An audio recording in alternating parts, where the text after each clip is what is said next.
We headed back to Williamsburg, Virginia a few days ago for opening weekend of Busch Gardens Food and Wine Festival 2022.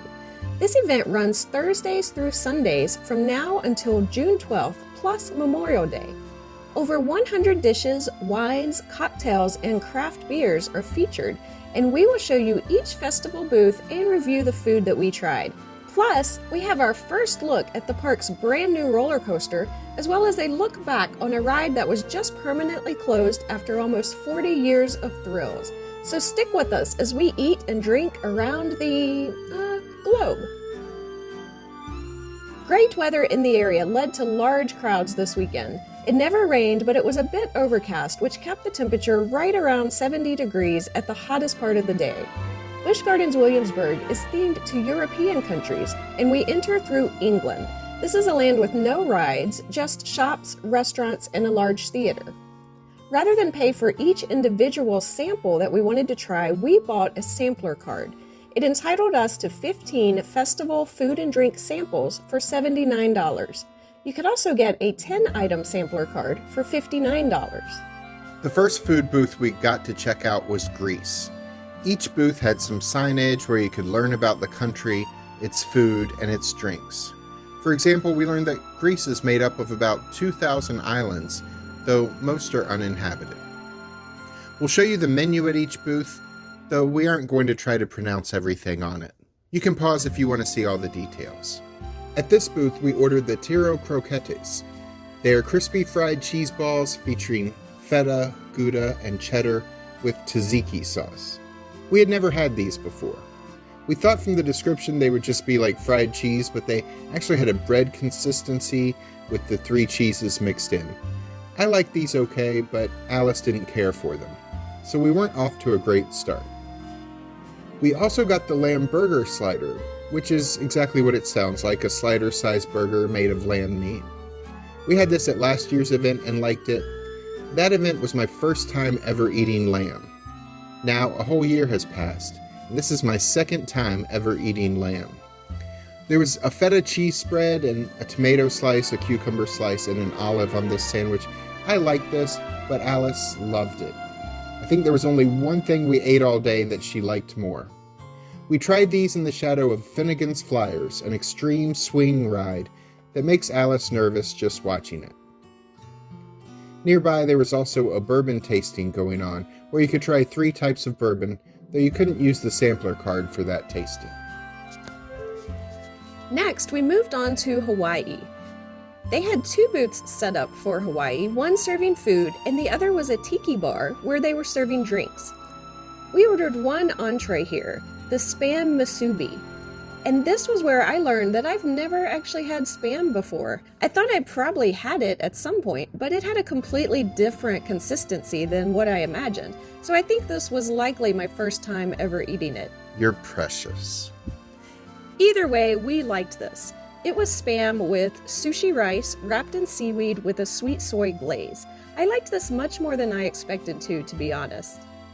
This booth was set up near the multiple bird aviaries. A sign reported that due to cases of avian flu among birds in the area, the bird exhibits were closed. I had no idea there was an avian flu outbreak. But the wolves of Busch Gardens did make an appearance. They are always fascinating to watch.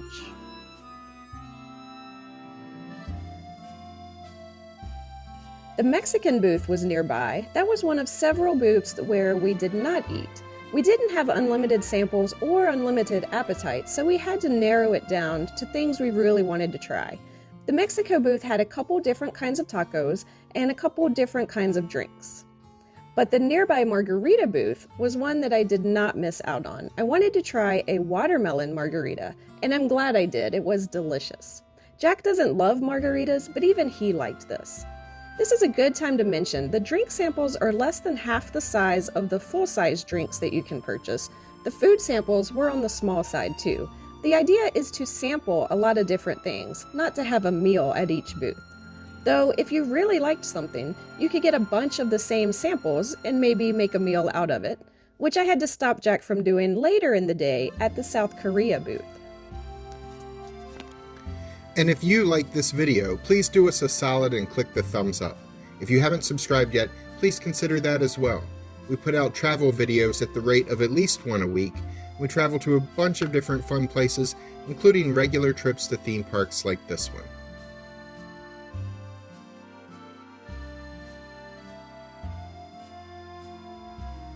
In the France section of the park, there was a wine bar to try various wines.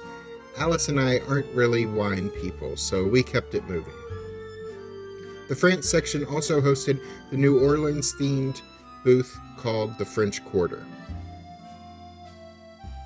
We didn't stop here as we had tried much of the menu offerings at past Mardi Gras events at the park. The French Quarter booth is located by the queue for Griffin, a floorless coaster with a drop that makes you feel like you're falling 205 feet straight down.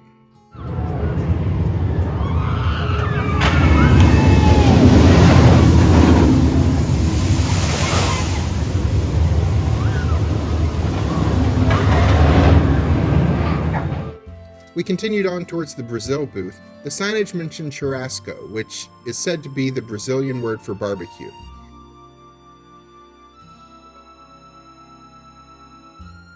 We ordered churrasco, which in this case was grilled beef with a chimichurri sauce. The meat was very tender and cooked perfectly. The chimichurri sauce added a vibrant herby taste. This was the other entree Alice really loved, along with the lamb slider that we tried earlier. We took a break from our important tasting mission to be whipped around for a bit on Le Catapult, the park's scrambler ride. One of my favorite coasters, Invader, was nearby. It's reminiscent of an old-time wooden roller coaster with fun airtime hills. Here's footage of it from the train, as Busch Gardens rules don't allow filming on coasters. You can see that the tracks are indeed wooden, though the frame holding up the ride is metal.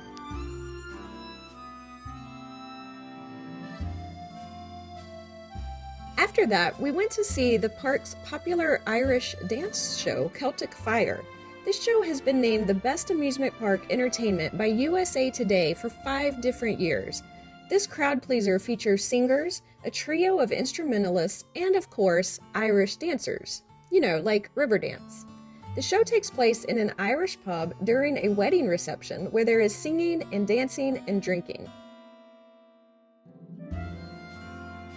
We then made our way to the Virginia booth. We ordered the she crab soup, which is described as crab bisque topped with Old Bay crostini and blue crab salad. This was really good, but what we both liked even better was the bacon and cheddar hush puppies with honey butter. These hush puppies with bacon and cheese inside and drizzled with honey tasted almost dessert-like. They were another one of the big highlights of the food sampling. From there, it was time to board the train for a ride around the park. We passed very close to a couple more coasters, the previously mentioned Griffin and the historic Loch Ness Monster, the world's only coaster with interlocking loops.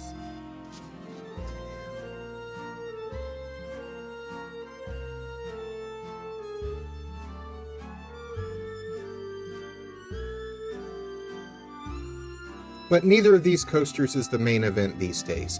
The big attraction is the newest ride in the park, and this was our first chance to check it out. The line was 72 minutes long when we went by, but most people who rode it thought the ride was definitely worth the wait in line. This is the world's fastest multi-launch roller coaster with 4 launches, a 95-degree, 180-foot drop, 5 airtime hills, and 2 inversions. The ride is themed to the pantheon of Greek gods, Pluto, Neptune, Mercury, Minerva, and Jupiter. This was a very smooth ride, as a new roller coaster should be. It does go backwards for a bit on the first attempt up the top hat, traveling backwards up a 180-foot spike, where you then plunge forward again toward the ground. I mention that because I know some people like Alice don't do coasters that go backwards, or that have inversions, or that have big drops. But if you do, you will love this ride. As I was checking out Pantheon, Alice got some food from the South Korea booth. This was Jack's favorite last year. He loved the beef bulgogi. So this year, we ordered both the beef bulgogi and the chicken bulgogi. We tried the chicken one first. It was great. The grilled chicken was tender and moist. It was served with rice, and we both liked this a lot. Then came Jack's favorite, the beef bulgogi. I will say the flavor of the beef in this dish is amazing, but this year we got a piece of beef that was tough and had a lot of gristle. It was the same great flavor as last year, but a minute into each bite, I was still chewing to try to break it down, so I only tried a couple bites. Because he loves the flavor, Jack would have gone back and ordered more just to try to get better beef. But we had other things we wanted to sample, so I convinced him we should cut our losses and move on to the next booth. This was probably the longest food line that we waited in. It was just over 20 minutes. We rode Trade Winds, another flat ride I love, which was fun as always, since it never tried to send me flying backwards down a top hat, whatever that means. The Australia booth was nearby. This was another one that we skipped just because we couldn't fit them all in one day. We do have annual passes, so if we can fit it into our schedule, we'd love to go back before the festival is over on June 12th and try the booths that we missed. Then we were on to an area that used to house 3 flat rides that Jack loves and that I can't stomach. The first is the battering ram. The second is the flying machine. The third was Da Vinci's Cradle, but it was just announced a few days before we visited that this ride was permanently closed, and it has already been dismantled. They have no immediate plans to replace it, so it's kind of interesting that it closed. This was a flying carpet ride that opened in 1983. I never rode it because it looked like a horrible experience to me, but best wishes to Jack and all the others who will miss this ride.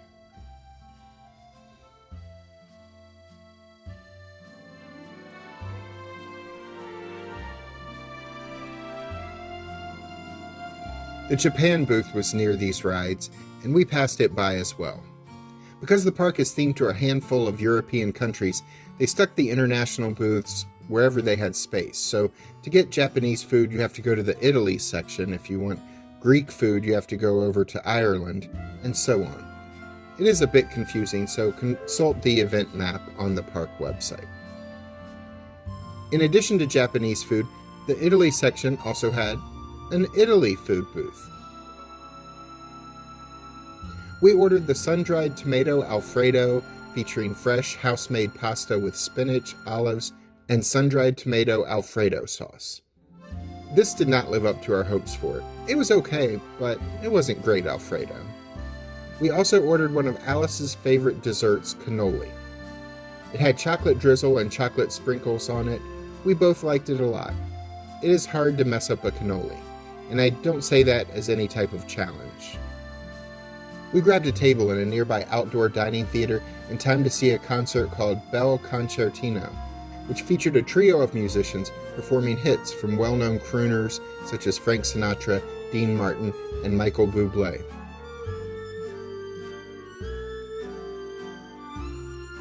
The area also had a wine tasting event that you could do for $16.99. We were so disappointed that we didn't have time to stop there, though we actually did end up stopping at nearby Sangria Gardens. Yeah, while we aren't into wine, we did stop by to try the white sangria, which is a citrus moscato sangria with orange, lemon, and lime.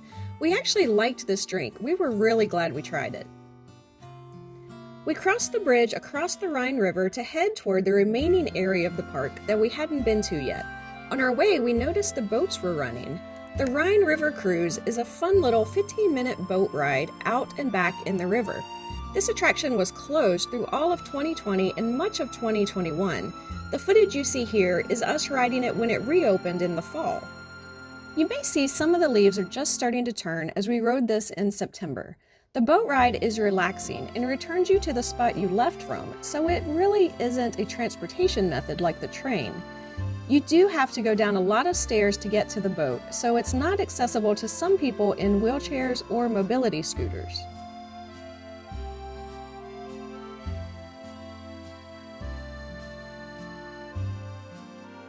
We passed Island Freeze, another drink stand that sells drinks you can buy anytime in the park, such as Pina Colada or Bahama Mama, so we didn't stop there.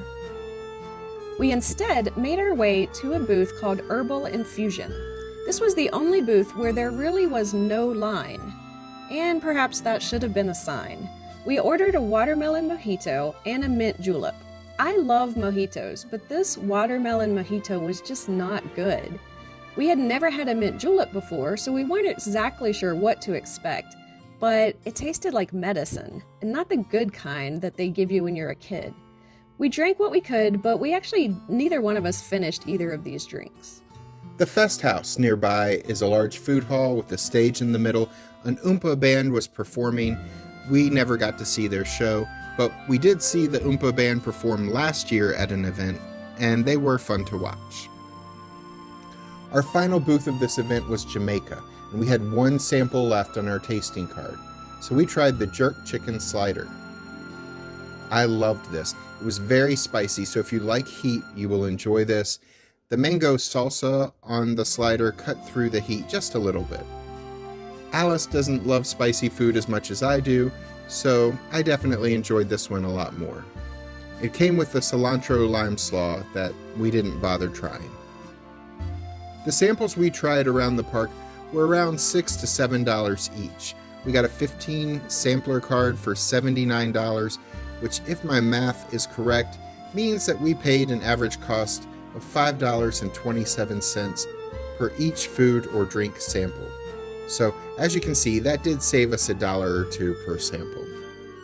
If you don't finish all the samples on your card in one day, you can use the remaining samples on your card during future visits if you return to Busch Gardens during this festival. Tickets to this event start at $69.99, though we got in at no additional cost since we purchased annual passes. Hours of operation for this event vary depending on the day, so check the website for details. The shows and rides here are fun, but this festival is all about trying the food and drinks, and for the most part, they were really good. We actually haven't found much good food here during most of the year outside of funnel cakes and other desserts, but this event proves they really can pull together a tasty menu worth waiting in lines for. My recommendations are the lamb slider, churrasco, bacon cheddar hush puppies, and the watermelon margarita. I would pass on the tiro croquetas and the mint julep and the watermelon mojito. The lines for food booths were generally between 10 and 20 minutes. Check out the links at the end to see other theme parks that we love, like Dollywood in Tennessee or Discovery Cove in Orlando. I'm Alice. And I'm Jack. Please click the subscribe button and notification bell so we'll be sure to see you the next time we're traveling through.